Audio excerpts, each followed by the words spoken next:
Hi dear students, welcome to our online class. Today we will discuss about 8th class first language English poem 10 Leisure. This is the memorization. It means you must by heart these lines written by W. H. Davies. In the previous video, poem number 10 Leisure part 1. In previous video we already discussed about the poet and about the poem and glossary. In this section, today we will start with the pre-reading activity. What they are giving? You may have seen some children collecting stamps or gardening or painting or cooking or going for a walk, etc. What do you call these activities? You may have seen some children collecting stamps. ನೀವೇನಾದರೂ ಯಾರಾದರೂ stamps ಅನ್ನ collect ಮಾಡ್ತಿರ್ತಾರೆ. ಯಾವ stamps? ಈ post office ನಲ್ಲಿ ಅಂಚೆ ಕಚೇರಿಯಲ್ಲಿ ಇರ್ತಾವಲ್ಲ ಸ್ಟ್ಯಾಂಪ್ಸ್, ಆ ಸ್ಟ್ಯಾಂಪ್ಸ್ ಅನ್ನ ಕಲೆಕ್ಟ್ ಮಾಡ್ತಿರ್ತಾರೆ. ಅಂಥ ಡಿಫರೆಂಟ್ ಸ್ಟ್ಯಾಂಪ್ಸ್, ಅವು ವ್ಯಕ್ತಿಗಳ ಮೇಲೆ ಇರ್ತಾವೆ ಸ್ಟ್ಯಾಂಪ್ಸ್, ಆಮೇಲೆ ದೇಶದ ಮೇಲೆ ಇರ್ತದೆ, ಆಮೇಲೆ ಒಂದು ಅದ್ಭುತವಾದ ಸ್ಥಳಗಳ ಬಗ್ಗೆ ಸ್ಮಾರಕದ ಮೇಲೆ ಇರ್ತಾವ ಸ್ಟ್ಯಾಂಪ್ಸ್ ಇರ್ತಾವೆ. ಆ ಸ್ಟ್ಯಾಂಪ್ಸ್ ಅನ್ನ ಕಲೆಕ್ಟ್ ಮಾಡ್ತಿರ್ತಾರೆ.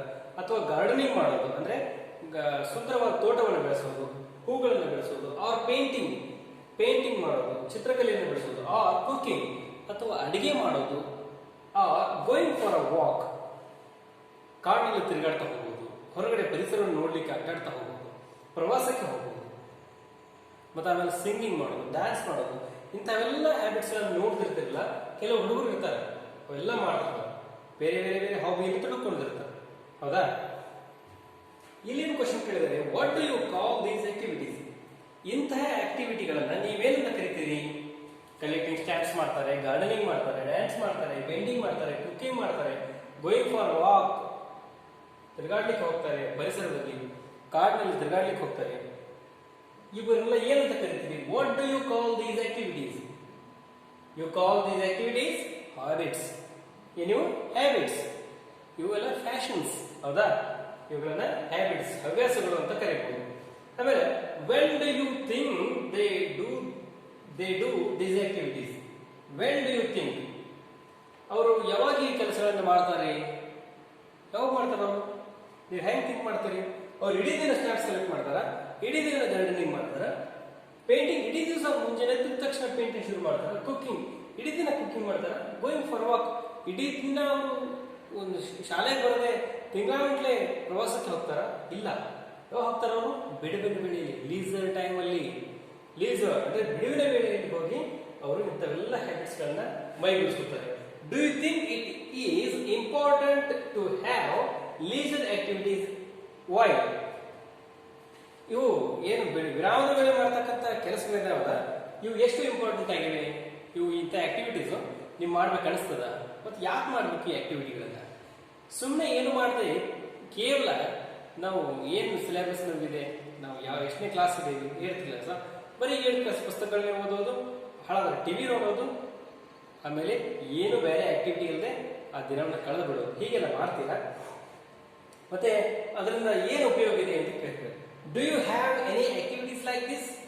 ನೀವೇನಾದ್ರು ಈ ತರ ಒಂದು ಯಾವ್ದಾದ್ರು ಹವ್ಯಾಸ ನಿಮಗಿದೆಯಾ? ಡ್ಯಾನ್ಸ್ ಮಾಡೋದಾಗಿರ್ಬೋದು, ಹಾಡು ಹೇಳೋದಾಗಿರ್ಬೋದು, ಪೇಂಟಿಂಗ್ ಇರ್ಬೋದು, ಕುಕಿಂಗ್ ಇರ್ಬೋದು, ಗಾರ್ಡನಿಂಗ್ ಇರ್ಬೋದು, ಈ ತರ ಯಾವ್ದಾದ್ರು ಹವ್ಯಾಸ ನಿಮಗಿದೆಯಾ? Which one do you like the best why? ನಿಮಗೆ ಇದರಲ್ಲಿ ಯಾವ್ದು ಇಷ್ಟ ಆಗ್ತದೆ, ಅಥವಾ ನಿಮ್ಮ ಹವ್ಯಾಸಗಳಲ್ಲಿ ನಿಮಗೆ ಹೆಚ್ಚು ಪ್ರೀತಿಯಿಂದ ಯಾವ್ದು ಆಕ್ಟಿವಿಟಿ ನೀವು ಭಾಗವಹಿಸ್ತೀರಿ? Last when would you like to do these activities in your leisure time or all the time? Why? When would you like to do these activities? ಈ ಕೆಲಸಗಳನ್ನ ನೀವು ಯಾವಾಗ ಮಾಡ್ಬೇಕಂತ ಬಯಸ್ತೀರಿ? in your leisure time or all the time? Why? ನೀವು ಈ ಕೆಲಸಗಳನ್ನ ಯಾವಾಗ ಮಾಡ್ಬೇಕಂತ ಬಯಸ್ತೀರಿ? in your leisure time ನೀವು ಬಿಡುವಿನ ವೇಳೆಯಲ್ಲಿ ಮಾಡ್ತೀರೋ ಅಥವಾ ಇಡೀ ದಿವಸ ಅದರಲ್ಲಿ ತೊಡಕೋತಿರೋ? ಯಾಕೆ ನೀವು ಹೇಗೆ ಮಾಡ್ತೀರಿ ಅಂತ ಇಲ್ಲಿ ಏನು ಒಂದಿಷ್ಟು ಪ್ರೀ ರೀಡಿಂಗ್ ಆಕ್ಟಿವಿಟಿ ಕೊಟ್ಟಿದೆ. ಪ್ರೀ ರೀಡಿಂಗ್ ಆಕ್ಟಿವಿಟಿ ಏನಿದೆಲ್ಲ ಇದೆಲ್ಲ ಏನಿದೆ ಅಂದ್ರೆ ಇದು ಪೊಯಮ್ ಅಲ್ಲಿ ಬರ್ತಕ್ಕಂಥ ಥೀಮ್ಗೆ ರಿಲೇಟೆಡ್ ಆಗಿರುತ್ತೆ. ಹೌದಾ? ಇಲ್ಲಿ ಹ್ಯಾಬಿಟ್ಸ್ ಬಗ್ಗೆ ಮಾತಾಡ್ತಿದ್ದೀವಿ ನಾವು. Let's come to the poem.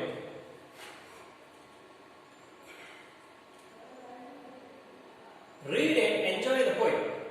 What is this life if full of care? We have no time to stand and stay. ಇಲ್ಲಿ ರೈಮ್ ಇದೆ, ಕೇರ್ ಅಂಡ್ ಸ್ಟೇರ್. ಹೌದಾ? ಕೇರ್ ಇದೆ ಆಮೇಲೆ ಸ್ಟೇರ್ ಇದೆ. ಪ್ರಾಸ ಪದಗಳು ಕನ್ನಡದಲ್ಲಿ. ಇಂಗ್ಲಿಷ್ ನಲ್ಲಿ ರೈಮ್ಸ್ ಏನಿದೆ? These two lines ends with rhymes. ಎರಡು ಲೈನ್ಗಳು ಎಂಡ್ಸ್ ವಿತ್ ರೈಮ್ಸ್. ಓಕೆ, ಇದು ಏನಿದೆ? ಟೋಟಲ್ ಎಷ್ಟಿದೆ ಇದು? ಕಪ್ಲೆಟ್ಸ್ 7 ಕಪ್ಲೆಟ್ಸ್ ಇದೆ, 14 ಸಾಲುಗಳಿವೆ. ಇದನ್ನ ನಾವು ಸಾನೆಟ್ ಅಂತ ಕರೀಬಹುದು. ಇದೊಂದು 14 ಸಾಲುಗಳ ಪದ್ಯ. Okay, what is this life full of care? We have no time to stand and stay. ಏನಿದೆ ಜೀವನ? ಹೇಗಿದೆ ಜೀವನ ಇದು? Full of care.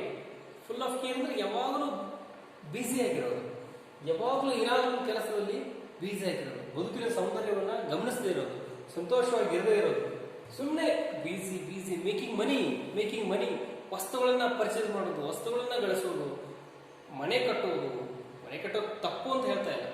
ಅನವಶ್ಯಕವಾಗಿ ಹಣವನ್ನು ಗಳಿಕೆ ಮಾಡ್ತಾ ಮಾಡ್ತಾ ಜೀವನದ ಖುಷಿಯನ್ನೇ ಮರೆತು ಬಿಡೋದು. Well have no time to stand and stair.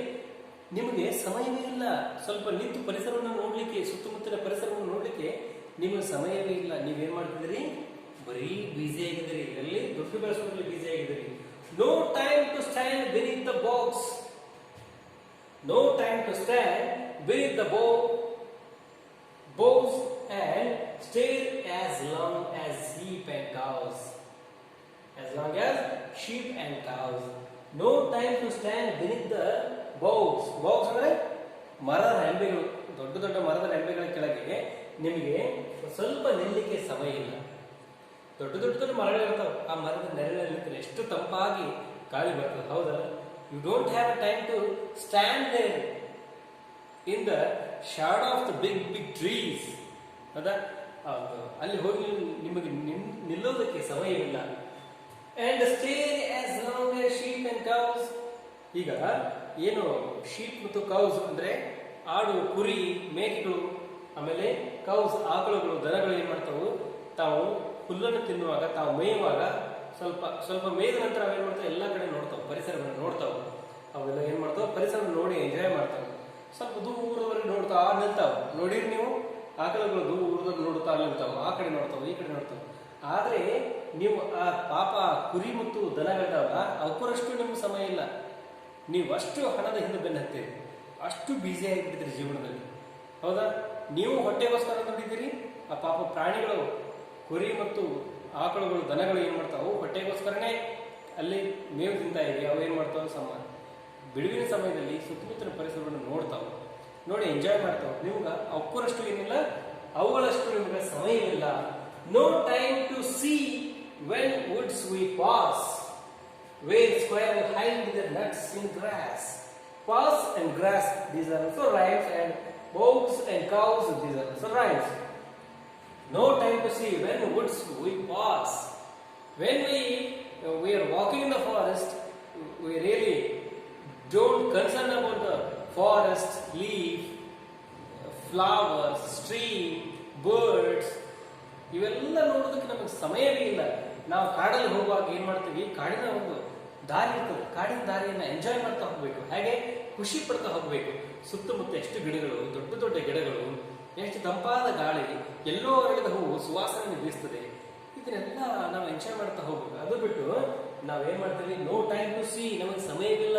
ಕಾಡಿನ ಸುಂದರವಾದ ತೋಟದ ಪಕ್ಕದಲ್ಲಿ ಹೋದ್ರು ಕೂಡ ನಾವು ನೋಡಲ್ಲ. ಯಾಕಂದ್ರೆ we don't have a time to see. ನಮಗೆ ನೋಡೋದಕ್ಕೆ ಸಮಯವಿಲ್ಲ. Where squirrels hide their nuts in the grass. Squirrels ಏನು ಅಳಿಲುಗಳು, ಏನು ಚೀಟಿ ಅಂತ ಕರಿತಿರಲ್ಲ, ಅಳಿಲುಗಳು. ಆ ಅಳಿಲುಗಳು ಏನ್ ಮಾಡ್ತಿದ್ದಾವು? ಹೈಡ್ ದ ನಟ್ಸ್ ಅಂದ್ರೆ ಅವು ಕಾಳುಗಳನ್ನ, ನಟ್ಸ್ ಅಂದ್ರೆ ಈಗ ಬೇರೆ ಬೀಜಗಳಿರ್ತಾವ, ಗಿಡದ ಬೀಜಗಳು, ತಿನ್ಲಿಕ್ಕೆ ಯೋಗ್ಯವಾದಂತ ಬೀಜಗಳು ಇರ್ತಾವ, ನಟ್ಸ್. ಆ ಬೀಜಗಳನ್ನ ಏನ್ ಮಾಡ್ತಾವು? ಮುಚ್ಚಿ ಇಡ್ತಾವ. ಗ್ರಾಸಲ್ಲಿ, ಹುಲ್ಲಲ್ಲಿ ಮುಚ್ಚಿಡ್ತಾವ. ನೀವು ಗಮನಿಸಿರಿ ಬೇಕಾದ್ರೆ ಅವೇನ್ ಮಾಡ್ತಾವು? ಅದನ್ನು ಮುಚ್ಚಿಡ್ತಾವು. ಮತ್ತೆ ಎಲ್ಲೋ ಹೋಗಿ ಅಡ್ಡಾಡಿ ಬಂದು ವಾಪಸ್ ಅದನ್ನ ತಗೊಂಡು ಅವು ತಮ್ಮ ಗೂಡಿಗೆ ಹೋಗ್ತಾವ. ಅವೇನ್ ಮಾಡ್ತಿರ್ತಾವು? ಮುಚ್ಚಿ ಇಡ್ತಾವೆ. ಅಂದ್ರೆ ಬೇರೆ ಯಾವ್ದಾದ್ರು ಪ್ರಾಣಿ ಬಂದು ಅದರ ಹೊರಗಡೆ ಇಟ್ಟರೆ ಏನ್ ಮಾಡ್ತಾವ? ಬೇರೆ ಪ್ರಾಣಿ ಬಂದು ತಿಂದು ಬಿಡ್ತೈತಿ, ಅದರ ಆಹಾರವನ್ನ ತೆಗೆದು ಮಾಡ್ತೈತಿ. ಮುಚ್ಚಿ ಇಡ್ತೈತಿ. ಮುಚ್ಚಿ ಅವರಿಗೆ ಗೊತ್ತಾಗದಾಗೆ ಅದನ್ನ ಭದ್ರವಾಗಿ ಇಟ್ಟು ಹೋಗ್ತೈತಿ. ಹುಲ್ಲಲ್ಲಿ ಮುಚ್ಚಿಡ್ತೈತಿ.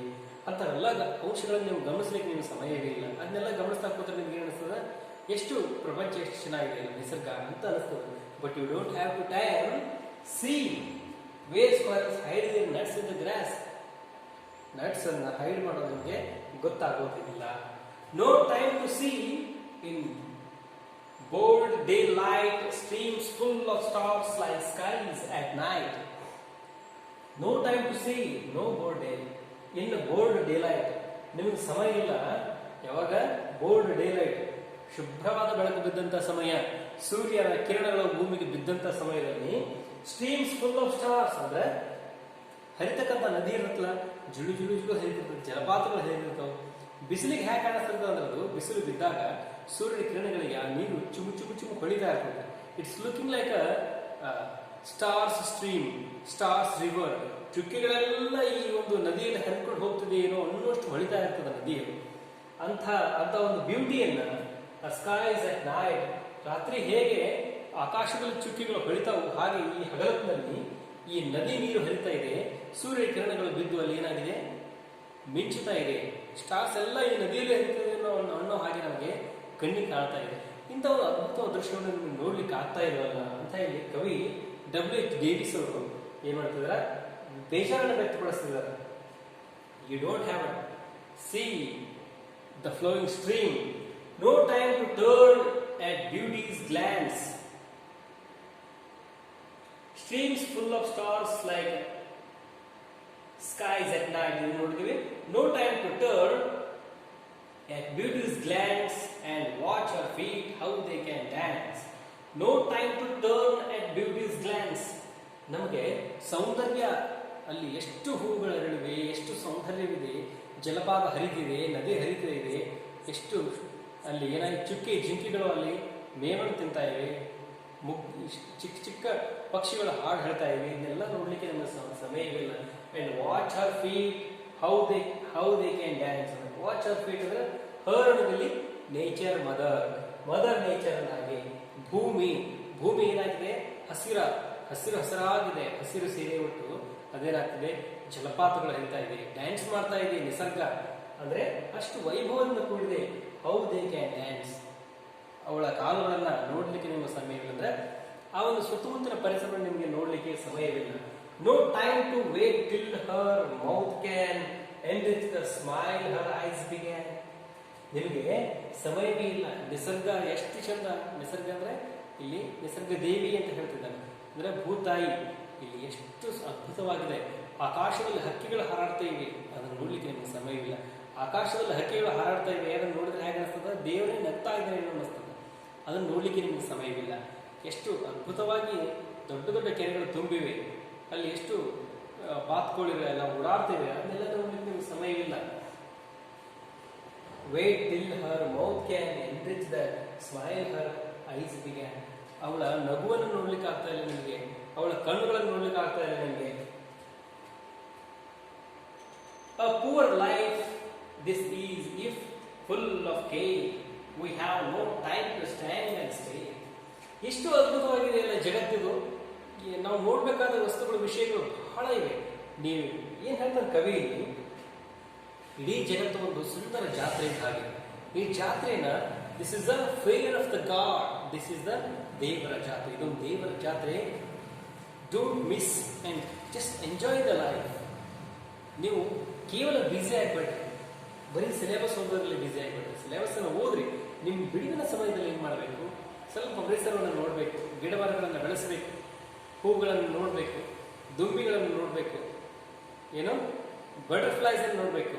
ಬಟರ್ಫ್ಲೈಸ್ ಅಂದ್ರೆ ಚಿಟ್ಟೆಗಳನ್ನು ನೋಡ್ಬೇಕು, ಎಷ್ಟು ಕಲರ್ಫುಲ್ ಆಗಿದೆ. ಹಕ್ಕಿಗಳನ್ನು ನೋಡ್ಬೇಕು, ಹೇಗೆ ಹಾಡ್ತಾ ಇದೆ, ಕಲರ್ ಹಕ್ಕಿಗಳಿದೆ. ಆಮೇಲೆ ಸಣ್ಣ ಸಣ್ಣ ಕೀಟಗಳು, ಇರುವೆಗಳನ್ನೆಲ್ಲ ಸೂಕ್ಷ್ಮವಾಗಿ ಪರಿಸರವನ್ನು ಗಮನಿಸಬೇಕು. ಸಣ್ಣ ಸಣ್ಣ ವಿಷಯಗಳಲ್ಲಿ ನಾವು ಖುಷಿಯನ್ನು ಕಾಣಬೇಕು. A poor life is this full of care. ಇಂಥ ಒಂದು ಜೀವನ ಐತಲ್ಲ, ಎಷ್ಟು ಕೆಟ್ಟ ಜೀವನ ಆಯ್ತು ಇದು. ಇಲ್ಲಿ ಕೇವಲ ನಾವು ಬ್ಯುಸಿ ಆಗ್ತಿದ್ದೇವೆ, ಬರೀ busy. In what manner, only making money. ಕೇವಲ ಹಣ ಮಾಡೋದಿಲ್ಲ. We have no time to stand. ನಮ್ಮ ಸಮಯನೇ ಇಲ್ಲ. ಸ್ವಲ್ಪ ನಿಂತು ಪರಿಸರವನ್ನು ನೋಡಿ ಎಂಜಾಯ್ ಮಾಡೋಕ್ಕೆ ನಮಗೆ ಸಮಯ ಇಲ್ಲ. ಜೀವನವಿಡೀ ನಾವು ದುಡ್ಡು ಗಳಿಸಲಿಕ್ಕೆ ಹೋಗ್ತಿದ್ದೀವಿ, ಜೀವನವಿಡೀ ನಾವು ಏನು ಬೇರೆ ಒಂದು ಯಾವುದೋ ಕೆಲಸದಲ್ಲಿ ತೊಡ್ಕೊಂಡಿರ್ತೀವಿ ಅಂತ WH ಡೇವಿಸ್ ಇಲ್ಲಿ ಹೇಳ್ತಾ ಹೋಗ್ತಾರೆ. ಓಕೆ, ಇಷ್ಟೇನಾಯ್ತು ಈ ಪೋಯಮ ಇಲ್ಲಿಗೆ ಎಂಡ್ ಆಗ್ತದೆ. ನೀವು ಲೆಸನ್ಸ್ ಅಂದ್ರೆ ಇದು ಈ ಸಂಬಂಧಪಟ್ಟ ಈ ಪೋಯಮ್ಗೆ ಸಂಬಂಧಪಟ್ಟಂತ ಫೇರ್ ವರ್ಕ್ ಬರೆಯುವಾಗ ಅಬೌಟ್ ದ ಪೋಯಮ್ ಬರೀಬೇಕು, ಇದನ್ನ ಆಮೇಲೆ ಅಬೌಟ್ ದ ಪೋಯಟ್ ಬರೀಬೇಕು, ಆಮೇಲೆ ಅಬೌಟ್ ದ ಪೋಯಮ್ ಬರೀಬೇಕು, ಕಪ್ಲೆಟ್ ಏನಿದೆಯಲ್ಲ ಇದನ್ನು ಬರೀಬೇಕು, ಈ ಕಪ್ಲೆಟ್ ಇದೆಯಲ್ಲ ಇದನ್ನು ಬರೀಬೇಕು, ಗ್ಲಾಸರಿನೂ ಬರೀಬೇಕು, ಆಮೇಲೆ ಕಾಂಪ್ರಿಹೆನ್ಷನ್ ಕ್ವೆಶ್ಚನ್ಸ್ ಇದನ್ನೆಲ್ಲ ಬರಿತಾ ಫೇರ್ ವರ್ಕ್ ಅಲ್ಲಿ. Okay, thanks for watching.